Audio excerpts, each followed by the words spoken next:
Hello Weaver, नमस्कार।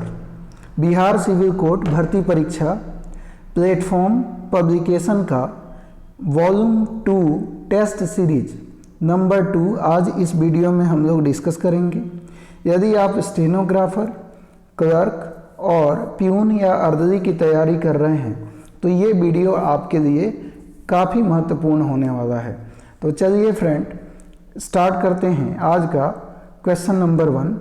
Question number 1 start करने से पहले रिक्वेस्ट कि फ्रेंड, यदि आप इस चैनल पर नए हैं तो चैनल को सब्सक्राइब कर लीजिए, वीडियो अंत तक देखिए, पसंद आने पर लाइक कीजिए और यदि इसका पीडीएफ आपको चाहिए तो डिस्क्रिप्शन में जाकर टेलीग्राम का लिंक है, ज्वाइन कीजिए, वहाँ पे पीडीएफ आपको प्रोवाइड करा दिया जाएगा।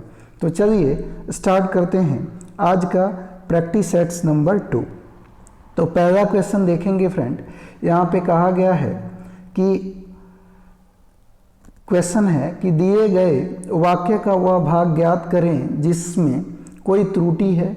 तो विज्ञान के युग ने समय की महत्व बहुत बढ़ा दिया है।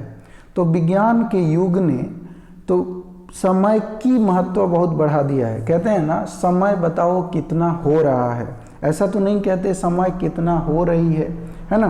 तो ध्यान रखिएगा, विज्ञान के सही है, युग ने सही है, बहुत बढ़ा दिया है ये भी सही है, लेकिन समय की महत्व नहीं, समय का महत्व। तो यहाँ पे का होगा कि नहीं होगा, आंसर हो जाएगा ऑप्शन नंबर बी, यानी विज्ञान के युग ने समय का महत्व बहुत बढ़ा दिया है, समय की नहीं। तो ऑप्शन नंबर बी हमारा गलत हो गया। क्वेश्चन नंबर 2 में हम देखेंगे, कहा गया दिए गए वाक्यांश के लिए एक शब्द दीजिए तो जिसका कोई आधार न हो। तो जिसका कोई आधार न हो उसको बोलते हैं निराधार। क्या बोलेंगे? निराधार। मूसलाधार क्या होता है? आप कहते हैं ना कि मूसलाधार बरसता पानी, है ना। तो मूसलाधार बरसता पानी का मतलब क्या है कि बारिश जो है बहुत ज़ोर ज़ोर से होना। तो बारिश का मतलब कि पानी का ज़ोर ज़ोर से होना वो मूसलाधार हो जाएगा। साधारण शब्द जो साधारण होता है उसी को आप साधार बोल सकते हैं। मूलाधार तो किसी चीज़ का एक आधार हो वो मूलाधार हो जाएगा। तो यहाँ पे ऑप्शन नंबर डी आपका आंसर हो जाएगा। अगला है, यहाँ पे कहा गया कि सही वर्तनी वाले शब्द का चयन करें। तो देखिए यहाँ पे माखन चोर ये आपका सही है, बाकी सारे वर्तनी गलत हैं। अगला कहा गया कि विलोम शब्द चुनना है। तो निशा का विलोम क्या होगा? निशा का मतलब होता है अंधकार, रात्रि। निशा का मतलब रात्रि होता है बेसिकली। और यहाँ पे रात्रि का उल्टा पूछ रहा है, विलोम पूछ रहा है, तो दीवा का मतलब दिवस हो जाएगा। दिशा का मतलब डायरेक्शन होता है। दशा का मतलब किसी इस इंसान की स्थिति से है, वो सुखी है, दुखी है, ये इंसान की दशाएं होती हैं। दवा आप जानते हैं। अगला है, नेक्स्ट है, कहा गया निम्नलिखित में से उस विकल्प का चयन करें जो त्रिशंकु होना मुहावरे का अर्थ है। तो जैसे आपने देखा होगा कि किसी स्टेट में चुनाव होता है या सेंट्रल गवर्नमेंट का चुनाव होता है, तो मान लीजिए एक स्टेट में, जैसे बिहार ही की बात ले लीजिए, तो बिहार में जो है सरकार बनाने के लिए कितना 224 सीटों की ज़रूरत है। और पता चला कि उसमें आरजेडी राष्ट्रीय जनता दल को 75 सीटें मिली, वहीं जेडीयू को 45 सीटें मिली और बीजेपी को पता चला कि मान लीजिए कि 69 सीटें मिली। तो अगर आपसे ये कहा जाए कि इसमें कौन सरकार बनाएगा, तो किसी भी पार्टी को तो 245 मिला नहीं। तो जब अगर 224 तो मिला नहीं, तो 224 नहीं मिला तो उस सिचुएशन में ये त्रिशंकु हो गया, यानी जो सीटें जो है वो 3 पार्टियों में बंट गई। इसका मतलब होगा कि 2 पार्टियां जब एक मंच पे आ जाएंगी तो 224 का आंकड़ा पार कर लेंगी और जैसे पार कर लेंगी वो सरकार बना लेंगी। तो त्रिशंकु का मतलब ही होता है किसी चीज़ का अधर में लटक जाना। तो ऑप्शन नंबर ए आपका आंसर हो जाएगा। अगला कहा गया कि दिए गए शब्द का विलोम बताइए। तो असफल का उल्टा क्या होता है? विलोम का मतलब अपोजिट। तो असफल का उल्टा क्या हो जाएगा? सफल हो जाएगा। और सरल का मतलब होता है एकदम आसान, इजी, है ना। विफल का मतलब होता है वो असफल ही को विफल वो बोलते हैं। आपने कोई व्यक्ति कोई एग्ज़ाम देता है तो वो 100 बार फेल होता है और एक बार पास हो गया, तो 100 बार उसने क्या हुआ, वो विफल हुआ। लेकिन उसने अपनी मेहनत करना जारी रखा, एक समय आया कि वो सफल हो गया। आगे बढ़ते हैं। अगला है सही वर्तनी शब्द का चयन करें। तो सही वर्तनी शब्द का चयन, इसमें क्या है, तो भुलक्कड़, ये ऑप्शन नंबर डी आपका सही है। ध्यान रखिएगा, भूल आधा क पूरा क ड़, ये बात ध्यान रखना है। पर्यायवाची शब्द का चयन करना है। व्यवधान, तो व्यवधान का पर्यायवाची का मतलब सिमिलर यानी समानार्थी शब्द।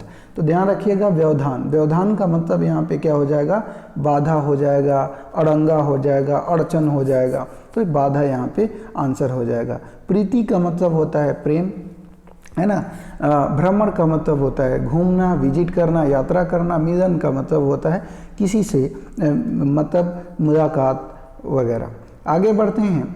अगला कहा गया कि रिक्त स्थानों को भरना है। पुस्तक का डैश फट गया, तो क्या फट गया, व्याकरण फट गया, रंग फट गया, अक्षर फट गया, तो पुस्तक का पन्ना फट गया, ऑप्शन नंबर ए। अगला क्वेश्चन है, यहाँ पे कहा गया कि दिए गए वाक्य का वह भाग ज्ञात करें जिसमें कोई त्रुटि न हो। तो कहा गया समूहों के लोगों की आपसी मेल मिलाप के तौर तरीकों का जटिल स्वरूप ही समाज है। तो देखिए, समूह की बात करते हैं तो समूह क्या है, कलेक्टिव नाउन है, यानी ढेर सारे लोगों के मिलने से ग्रुप का निर्माण होता है। तो समूह तो खुद जो है प्लूरल है, खुद जो है बहुवचन है। अब इस बहुवचन का और बहुवचन बनाएंगे तो भला उसको क्या कहेंगे, तो ऐसा नहीं होता, बहुवचन का बहुवचन हम नहीं बनाते हैं। तो इसलिए आपका ऑप्शन नंबर बी, समूह के लोगों की आपसी मेल मिलाप के तौर तरीकों का जटिल स्वरूप ही समाज है, ये होना चाहिए, बी गलत हो गया। अगला है, कहा गया कि यहाँ पे दिए गए जो शब्द हैं, शब्द के पर्यायवाची शब्द का चयन कीजिए। अवगुण, अवगुण का पर्यायवाची क्या होगा, अवगुण का पर्यायवाची का मतलब समानार्थी। तो अवगुण का मतलब होता है दोष, बुराई, यही होती है ना, तो दोष यहाँ पे इसका आंसर हो जाएगा। आगे बढ़िए, क्वेश्चन नंबर आगे 12 देख लेते हैं। कहा गया कि दिए गए वाक्यांश के लिए एक शब्द दीजिए। तो यहाँ पे इतिहास से संबंधित, तो इतिहास से कोई चीज़ संबंधित है उसको क्या बोलेंगे, ऐतिहासिक बोलेंगे। सिद्धांत से संबंधित सैद्धांतिक बोलेंगे। पुराण से संबंधित पौराणिक बोलेंगे। ये चीज़ें ध्यान रखनी हैं। अगला बोला गया कि दिए गए वाक्य में रेखांकित खंड को प्रतिस्थापित करने के लिए उपयुक्त विकल्प का चयन करें। शीतल वायु चल रही है, शीतल का मतलब क्या होता है, ठंडा। तो यहाँ पे देखिए, ठंडी वायु चल रही है, ऑप्शन नंबर डी हो जाएगा। अनल आग को बोलते हैं, है ना, अगीन, अनल, ज्वाला, ये सब सुगंधित आप जानते हैं, फ्रेग्रेंस। आगे बढ़ते हैं। अगला क्वेश्चन देखिए, क्वेश्चन नंबर 14 क्या कहा गया कि रिक्त स्थानों को भरने के लिए उपयुक्त शब्द का चयन करें। तो बाहर लकड़ी के डैश पड़े हुए हैं, क्या पड़े हुए हैं, गट्ठर पड़े हुए हैं। अगला कहा गया दिए गए शब्द के समानार्थी शब्द का चयन कीजिए। तो वाण, तो वाण का समानार्थी शब्द क्या होता है, सीधी मुख। सीधी मुख का मतलब होता है जिसका मुख जो हो नुकीला हो, तो वो बाण में ही होता है, तो ये हो जाएगा। तनय का मतलब होता है पुत्र, और दहन का मतलब होता है आप जानते हैं आग। तो यहाँ पे आपका आंसर जो होगा वो क्या हो जाएगा, ऑप्शन नंबर ए हो जाएगा। अगला है पंकज किसका पर्यायवाची है। तो पंकज की बात करें तो पंकज जो है ये कमल का पर्यायवाची है, इसको जलज, उत्पल, कुंज के नाम से जाना जाता है। तो ऑप्शन नंबर आपका यहाँ पे सी आंसर हो जाएगा। अगला है सही वर्तनी वाले शब्द का चयन करें। तो देखिए, अस्थाई कैसे दिखते हैं, अस्थाई ऐसे दिखते हैं, और त्व लग गया तो अस्थायित्व हो गया, लेकिन ये गलत है, ध्यान रखिएगा। इस तरह से मैं तरीका बता दे रहा हूँ कि अस्थाई ऐसे दिखते हैं, त्व लगा दिया तो ये अस्थायित्व, लेकिन ये ऐसा होना चाहिए, लेकिन ऐसा होता नहीं है। ऑप्शन नंबर डी आपका आंसर हो जाएगा। अगला है, कहा गया कि खून का घूंट पीना, मुहावरे का अर्थ क्या है।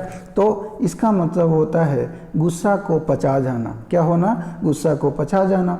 अगला है मोहन के गए पर वह बैठा। तो मोहन के जाने पर वह बैठा होगा, गए पर की जगह पर जाने पर लगाएंगे तो ये शुद्ध हो जाएगा, सही हो जाएगा। अगला देखिए, कहा गया कि रिक्त स्थान को भरने के लिए सबसे उपयुक्त विकल्प का चयन करें। तो इसमें सबसे उपयुक्त विकल्प क्या है, देखते हैं। शिशु डैश और अबोध होते हैं। तो शिशु क्या होते हैं, अल्पज्ञ होते हैं। अल्पज्ञ मतलब कि जिसको अल्प ज्ञान हो, जिसको बहुत ही कम ज्ञान हो, उसको अल्पज्ञ बोलते हैं। तो बहुज्ञ बहुत ज़्यादा ज्ञानी, अज्ञ का मतलब जो इसके पास ज्ञान है ना, विज्ञ का मतलब जानकार इंसान। तो ये आपका ऑप्शन नंबर ए आंसर हो जाएगा। अगला है, आपने अपने पास रखी हुई दूसरे की वस्तु। तो अपने पास रखी हुई दूसरे की वस्तु को हम क्या बोलेंगे, तो धरोहर बोलेंगे। जातीय का विलोम बताना है। तो जातीय सजातीय का मतलब तो होता है जातीय, समान जाति का, अजातीय नहीं, प्रजातीय। प्रजातीय का भी मतलब होता है सजातीय प्रजातीय, दोनों समान हो गए। लेकिन सजातीय का, यहाँ जातीय का विलोम बताना है तो विजातीय हो जाएगा, ऑप्शन नंबर सी। अगला है 23 की बात कर लेते हैं। कहा गया धन से संबंध रखने वाला वाक्यांश के लिए एक शब्द होगा। तो धन से संबंधित को हम क्या बोलेंगे, क्वेश्चन यही है। तो धन से संबंधित को हम क्या बोलते हैं, धन से संबंधित आर्थिक होता है, अर्थ धन, और अर्थ से रिलेटेड जो बुक होता है उसको अर्थशास्त्र बोलते हैं, ऑप्शन नंबर सी यहाँ आंसर हो जाएगा। 24 क्वेश्चन नंबर देखते हैं। सही वर्तनी वाले, कहा गया सही वर्तनी वाले शब्द का चयन करें। तो इसका आंसर हो जाएगा शूर्पणखा। भले लोग देखिए इसमें और इसमें कंफ्यूज होंगे, ये सुपर्णनखा है लेकिन शूर्पणखा होता है, ऑप्शन नंबर ए आंसर आपका हो जाएगा। अगला देखिए, कहा गया कि दिए गए वाक्य का वह भाग ज्ञात करें जिसमें कोई त्रुटि है। यदि कोई त्रुटि नहीं है तो कोई त्रुटि नहीं है चुने। कहा गया महेश जी बता रहे थे कि उनका भतीजा अपने लक्ष्य पर नज़र रखते हैं। तो महेश जी का भतीजा, जाहिर सी बात है महेश जी से तो बड़ा होगा नहीं, है ना। और तो महेश जी बता रहे थे कि उनका भतीजा महेश जी से छोटा होगा। तो महेश जी ये बताए होंगे कि उनका भतीजा अपने लक्ष्य पर नज़र रखता है, रखते हैं नहीं, यानी ऑप्शन नंबर यहाँ पे रखते हैं ये गलत हो जाएगा। सी वाला आपका ऑप्शन गलत है, ये रखता है होना चाहिए था। अगला है पसीना पसीना होना मुहावरे का अर्थ क्या है। तो ध्यान रखिएगा, प्यासा होना, क्रोधित होना, तो ये सबको पता है कि ये नहीं होगा। आप कंफ्यूज किस में होंगे, भयभीत होना और बहुत थक जाना। लोग कहते हैं कि अपराधी जो है पुलिस को देखा और पसीना पसीना हो गया। तो ऐसे आपके मतलब सेंस में, आपके दिमाग में ये बात जा सकती है कि वो भयभीत हो गया, है ना। लेकिन यहाँ पे पसीना पसीना होने का मतलब हो जाएगा बहुत थक जाना। इस बात को याद रखिएगा। अगला है 27 से 31 की बात करें तो इसमें आपको फिल करना है। तो भारत के गांव डैश के मनोरम स्थल हैं। तो चलिए यहाँ पे देखते हैं कि किसके, भारत के गांव शहरों के मनोरम स्थल हैं, प्रकृति के मनोरम स्थल हैं, राज्य त्रिलोक। तो आंसर हो जाएगा प्रकृति के मनोरम स्थल हैं। दूसरा देख लीजिए, दूसरा क्या कहा गया कि वहाँ का निवासी प्रकृति की डैश में पल रहा है। तो वहाँ का निवासी प्रकृति के किस में, गोद में पल रहा है, साथ में पल रहा है, छाँव में पल रहा है, हाथ में। तो आंसर हो जाएगा सबसे बढ़िया गोद में पल रहा है। आगे 29 की बात करें, कहा गया परंतु डैश दृष्टि से पिछड़े हुए गांवों की स्थिति। तो डैश दृष्टि से, कौन सी दृष्टि से, तो देखिए शारीरिक दृष्टि से या आर्थिक दृष्टि से, मानसिक दृष्टि से, राजनीतिक दृष्टि से। तो आर्थिक दृष्टि से, परंतु आर्थिक दृष्टि से पिछड़े हुए गांव की स्थिति अत्यंत ही डैश है। तो अत्यंत ही क्या है, देख लीजिए 30 का, तो अत्यंत ही ये दयनीय है। क्या हो जाएगा, ऑप्शन नंबर डी। अब आगे है 31, अत्यंत ही दयनीय है क्योंकि वहाँ के लोग डैश पर निर्भर रहते हैं। तो किस पर निर्भर रहते हैं, कृषि पर। तो यहाँ पे क्या कृषि है, देखिए ज़रा।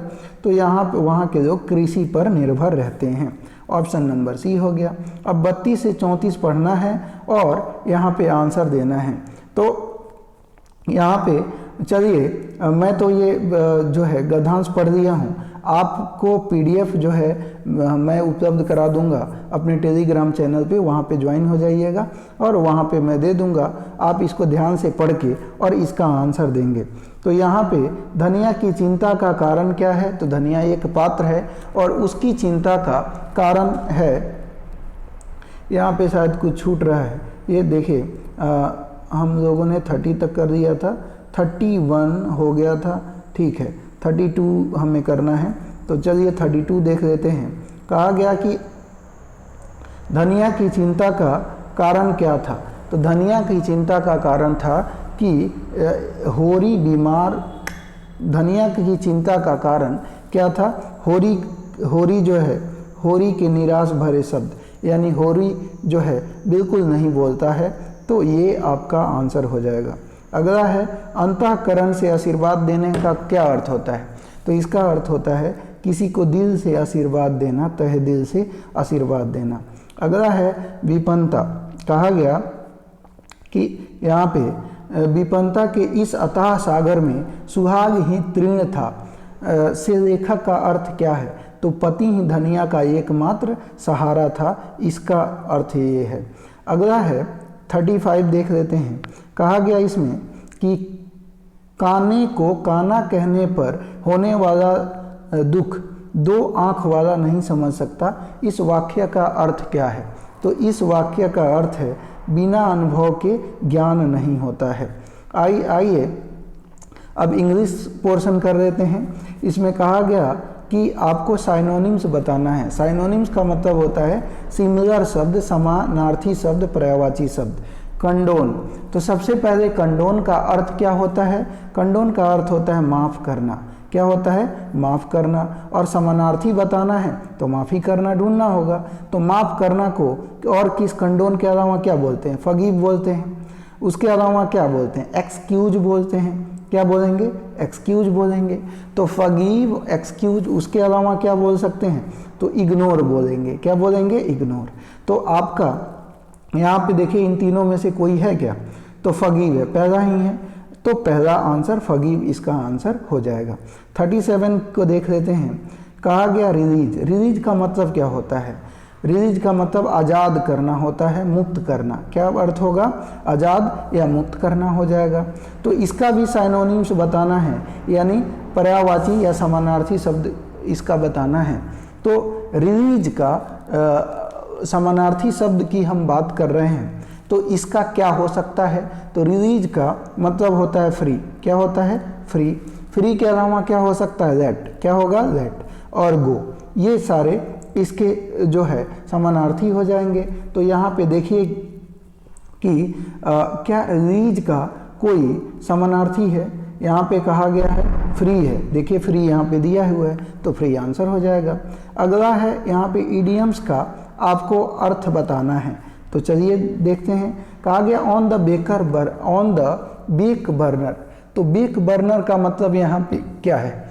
तो बेक बर्नर का मतलब है फ्रेंड कम प्राथमिकता देना। कम प्राथमिकता देना। तो यहाँ पे हम देखें ध्यान से, तो कहा गया ऑन द बेक बर्नर का मतलब to temporarily not deal with some matter because it is not urgent, है ना। तो जाहिर सी बात है ये भी कम प्राथमिकता दे रहा है, तो यही आपका आंसर हो जाएगा।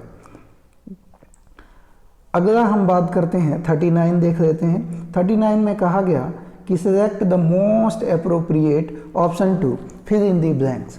तो मोस्ट अप्रोप्रिएट ऑप्शन आपको बताना है। चलिए देखते हैं। इसमें the king often went on hunting dash in the nearby forest. तो राजा जो है अक्सर जो है नज़दीक के जंगल में शिकार करने जाते थे, है ना। तो यहाँ पे मार्च करने जाते थे या शिकार के अभियान पे जाते थे या शिकार के लिए यात्रा करने जाते थे या शिकार के लिए जो है एक यात्रा करते थे। तो टूर यात्रा लगभग सेम ही है। मार्च का मतलब होता है कि जो है एक स्थान से दूसरे स्थान पर पैदल चलना, वो भी मार्च होता है। तो यहाँ पे एक्सपेडिशन हो जाएगा। एक्सपेडिशन का मतलब क्या होता है? अभियान। क्या हो जाएगा? अभियान। तो यहाँ पे the king often went on a hunting expedition in nearby forest, ये आपका ऑप्शन नंबर बी आंसर हो जाएगा।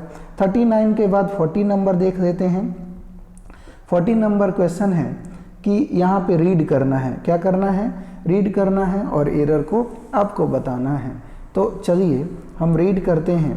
कहा गया we need to replace all the old furnitures, no error. तो we need to replace all the old furnitures, no error.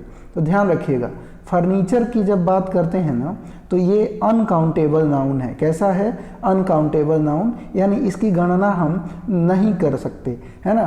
तो यहाँ पे ओल्ड फर्नीचर्स की बात करें, फर्नीचर ध्यान रखिएगा ये अनकाउंटेबल नाउन है, और अनकाउंटेबल नाउन को आप जो है सिंगुलर प्लूरल में नहीं डिवाइड कर सकते, इसलिए आपका सी पोर्शन जो होगा इसका गलत हो जाएगा। आइए 41 की बात करते हैं।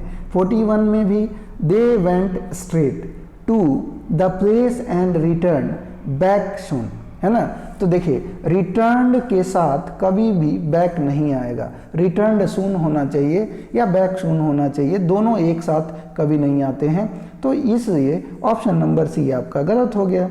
41 के बाद आगे देखिए 42 देख लेते हैं। कहा गया इसमें आपको क्या करना है? कहा गया select the option that express the given sentence in active voice.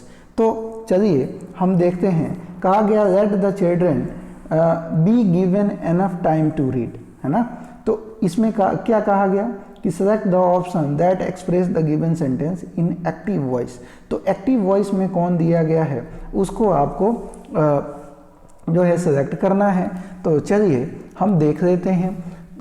Second देखिए जरा, give the children let enough time to read, है ना। तो लेट द चिल्ड्रन, देखिए लेट से शुरू है, द चिल्ड्रन बी गिवन, ये पैसिव हो गया। क्या हो गया? पैसिव हो गया।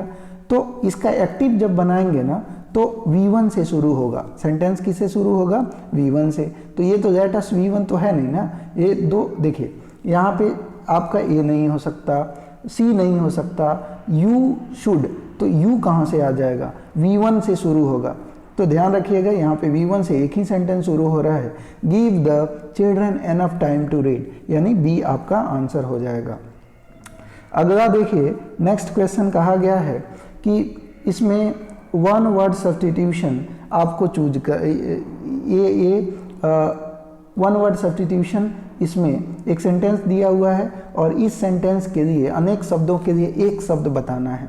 कहा गया अ गिवन स्पेस, टाइम और पोजीशन, मतलब कोई व्यक्ति एक स्पेस देता है। जैसे मान लीजिए कि आप शहर में रहते हैं और अपना बर्थडे सेलिब्रेट करते हैं, तो बर्थडे के लिए सेलिब्रेट करना है और किसी होटल में जाएंगे, रेस्टोरेंट में जाएंगे या कोई हॉल बुक करेंगे, तो वो आपको एक स्लॉट देता है, एक टाइम देता है। उस टाइम में ही आप उस स्पेस का यूज कर सकते हैं, यानी उस टाइम के लिए ही आपका पोजीशन उस हॉल पे रहेगा। तो अ गिवन स्पेस, टाइम और पोजीशन, उसको हम लोग क्या बोलेंगे? स्लॉट के नाम से जानेंगे। क्या बोलेंगे फ्रेंड? स्लॉट के नाम से उसको जानेंगे। तो क्या इसमें स्लॉट है क्या? तो देखिए ये आपका सी आंसर हो जाएगा। इनकरेक्टली स्पेल्ड आपको बताना है। तो गवर्नमेंट का मतलब होता है एक व्यक्ति जो है वो मतलब क्वालिटी क्वांटिटी से मतलब नहीं है, खूब ज़्यादा। देखिए दो वर्ड होते हैं, एक ग्लटन होता है, एक गवर्नमेंट होता है। ग्लटन का मतलब होता है जिसको क्वांटिटी से मतलब है, क्वालिटी से मतलब नहीं है, यानी वो ढेर सारा खाना बस उसको परोस दीजिए, वो कैसा भी हो कोई फर्क नहीं पड़ता, वो पेट केवल भरना है। लेकिन एक व्यक्ति जो डिलीशियस खाना पसंद करता है, थोड़ा खाएगा, ज़्यादा उसको भले नहीं चाहिए, लेकिन अच्छा वो खाएगा, डिलीशियस खाना खाएगा, तो उसको गवर्नमेंट बोलते हैं। अगला है ग्रेसियस। तो ग्रेसियस की बात हम करेंगे, ग्रेसियस, ग्रेसफुल और गवर्नमेंट। तो इसमें आपसे बोला है कि इनकरेक्टली वर्ड आपको बताना है। तो GOVERNOMENT होता है। और ज़रा इसको देखिए तो ये स्पेलिंग क्या सही आपको लग रहा है? बिल्कुल नहीं है, ये स्पेलिंग डी ही गलत है। बाकी गवर्नमेंट, ग्रेसियस और यहाँ पे ग्रेसफुल सब सही हैं। एंटोनिम्स आपको बताना है कि इसमें एंटोनिम्स कौन सा होगा, तो एंटोनिम्स फास्टन। तो फास्टन की बात करें, फास्टन का मतलब क्या होता है? जकड़ना, बांध देना, है ना, ऐसे इसका अर्थ यही होता है। तो फास्टन का एंटोनिम्स यानी विपरीतार्थक क्या होगा? अगर किसी को जकड़ दे रहे हैं, बांध दे रहे हैं, तो अपोजिट क्या होगा? रिलीज करना, मुक्त कर देना, रिहा कर देना, यही तो होगा। तो आपका यहाँ पे आंसर हो जाएगा रिलीज करना, रिलीज हो जाएगा। अगला आइए नेक्स्ट क्वेश्चन को देख लेते हैं। क्वेश्चन है रेसिड। रेसिड का भी आपको एंटोनिम्स बताना है। तो सबसे पहले रेसिड का अर्थ पता होना चाहिए। तो रेसिड का मतलब क्या होता है फ्रेंड? पीछे हटना। रेसिड का मतलब क्या होता है? पीछे हटना। क्या होगा? पीछे हटना।